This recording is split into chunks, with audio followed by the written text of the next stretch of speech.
Bonjour, pour cette démonstration, on utilise un jeu de données stocké dans un base Elasticsearch. Ce jeu de données concerne la connexion au réseau Wi-Fi. Dans ce jeu de données, nous avons un identifiant qui est le mail, un quasi-identifiant qui se compose de trois attributs, la date de naissance, la ville et l'heure de la connexion, et deux attributs sensibles, la nationalité et la langue utilisée. On considère que le ES est un attribut non sensible. Pour pseudonymiser ces données, nous avons développé un plugin Logstash. Ici, nous avons le fichier de configuration de Logstash qui prend en entrée l'index de notre jeu de données et il donne en résultat un deuxième index où les données vont être chiffrées. Notre plugin de chiffrement elle prend en entrée les différentes catégories des attributs, identifiants, quasi-identifiants et attributs sensibles, et deux clés qui vont être utilisées pour chiffrer ces attributs. Le résultat de l'utilisation de cette plugin se trouve ici. Ici, on peut voir que les valeurs des identifiants, quasi-identifiants attributs sensibles sont totalement chiffrées, ce qui rend les données pseudonymisées.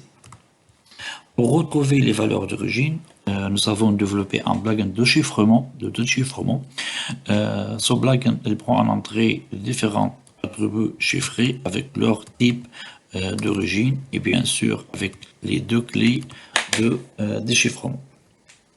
Le résultat de l'utilisation de cette plugin de déchiffrement se trouve ici et là on peut trouver qu'on trouve les valeurs d'origine avec leur type d'origine. Pour anonymiser les données, on propose de supprimer les identifiants. Pour ça, on peut utiliser des plugins qui existent déjà dans Logstash. Et il faut anonymiser les quasi-identifiants et les attributs sensibles. Pour ça, nous avons développé un plugin qui permet de remplacer les valeurs détaillées par une valeur plus générique, comme ici remplacer les villes par la région, ou bien remplacer les valeurs rares par une valeur comme autre. Ce plugin permet aussi de généraliser les données temporelles avec une tranche d'heure, comme ici pour l'attribut heure, ou généraliser les données temporelles avec un niveau de généralisation prédéfini comme le niveau année pour l'attribut naissance. Et du résultat de l'exécution de cette plugin, on peut voir très clairement qu'on a remplacé les valeurs rares pour langue, qu'on a remplacé la région à la place de ville, et pareil pour les données temporelles. Maintenant, pour vérifier que les données anonymisées respectent le modèle de protection de la vie privée, cas anonymat et la diversité, nous avons développé un plugin de surveillance qui permet de déterminer les valeurs de K et L et définir les attributs de K et L. Dans notre exemple, les attributs qui définissent la classe d'équivalence de K, c'est les quasi-identifiants, naissance, ville, heure, et les attributs sensibles à vérifier leur diversité sont langue et nationalité.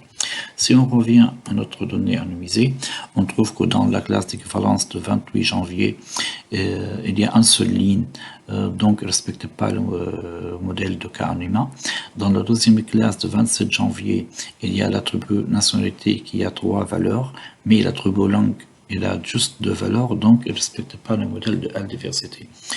Seulement la classe d'équivalence de 26 janvier qui respecte le cas avec 4 lignes et chaque attribut sensible a 3 valeurs. Ça, normalement, on va le voir dans le résultat d'exécution de cette plugin. Ici, on a juste cette classe d'équivalence. Merci.